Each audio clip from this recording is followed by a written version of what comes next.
talk about. A fight for survival.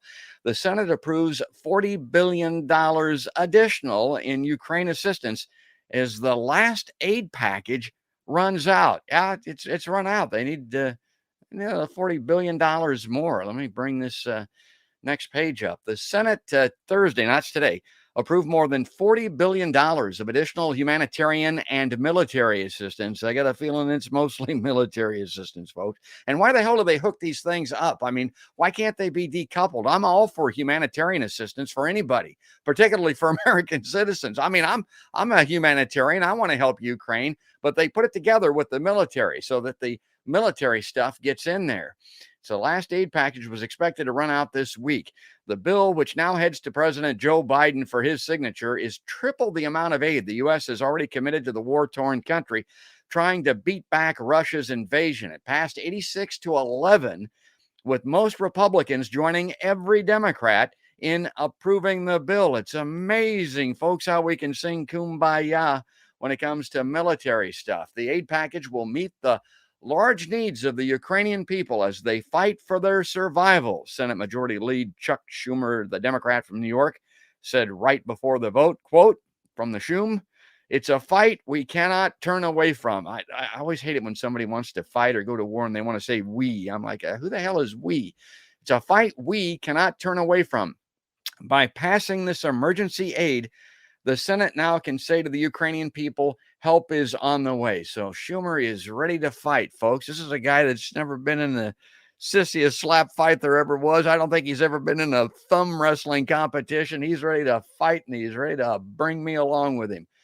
Now, this is from the U.S. Department of State. Before we get to Sabby here, I want people to be aware of this because we're coming, says Chuck. We're going to provide some help here. They don't have any. Oh, yeah? This is from the website of the U.S. Department of State.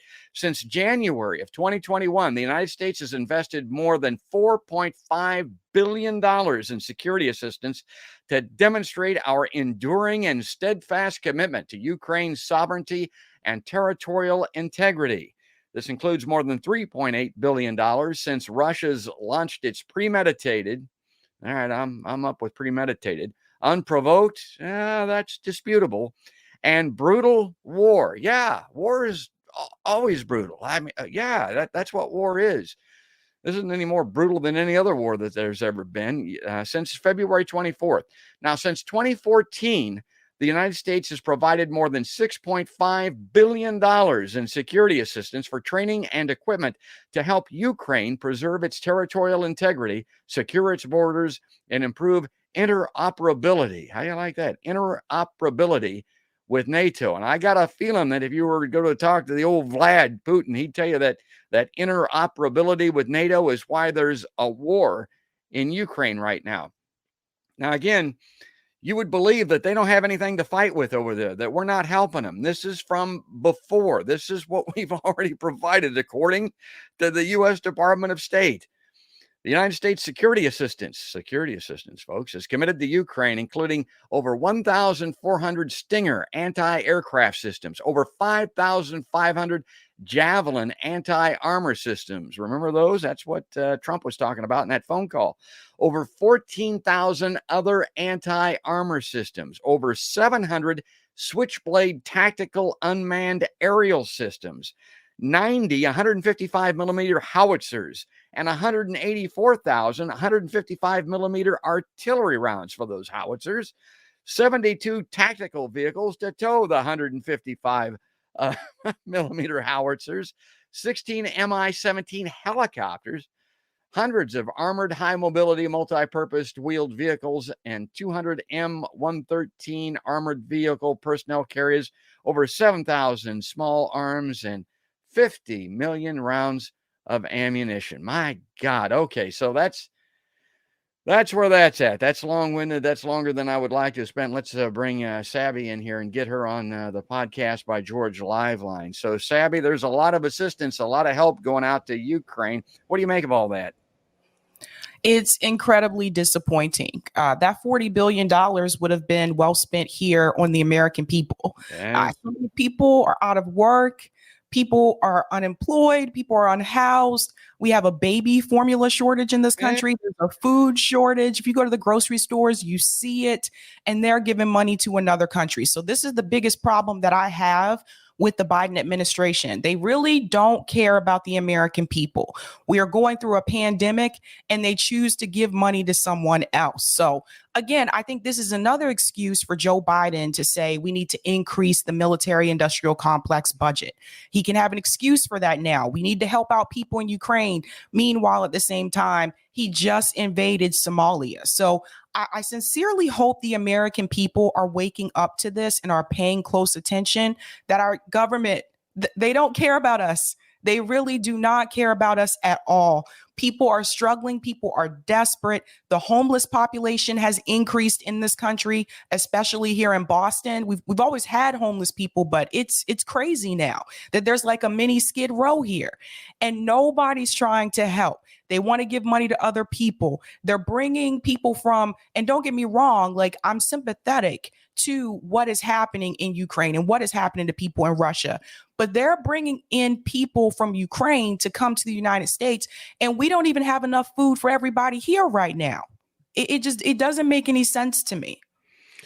And they'll tell you two things. If we don't have it, we can't get it. There's a supply chain issue, and particularly the baby formula thing that we're talking about. They put the production of that in the hands of just two or three, maybe four companies. There's a monopoly in this country. I mean, we need antitrust legislation. You can't believe Abbott Laboratories was the big producer of that. You can't get it.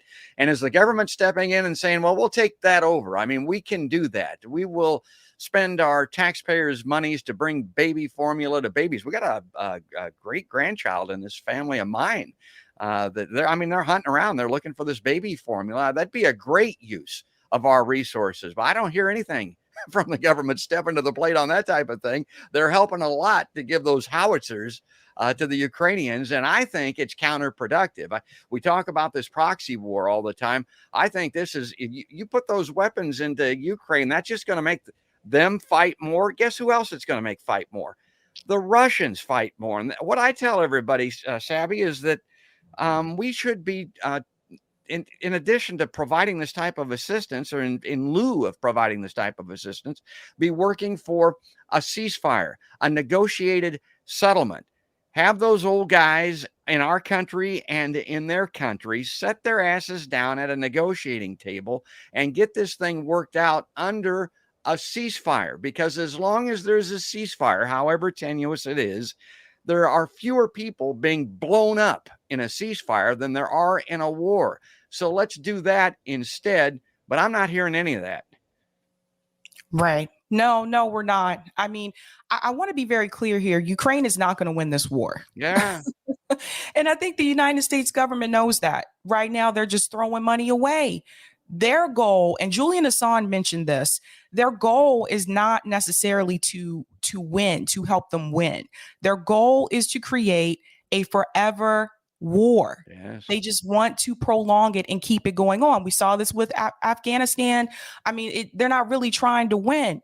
They waste money, they waste resources, and meanwhile, people here in the United States are struggling. So it's definitely a problem. But again, I want to see if people are really going to hold this administration accountable come midterms this year. I want to see, are people still going to go out and vote for Democrats come 2024? Are people still going to go out and vote for Joe Biden? I want everyone to remember this moment. And I honestly didn't think that this would be going on for as long as it did in reference to the pandemic and the financial situation in this country. But here we are 2 years in, and things still have not improved for the American people. They couldn't even give us a $2,000 stimulus check. They had to shortchange us on that. So at the end of the day, they really do not care about working class people, poor people, even middle class people are struggling right now. They care about wealth and capital.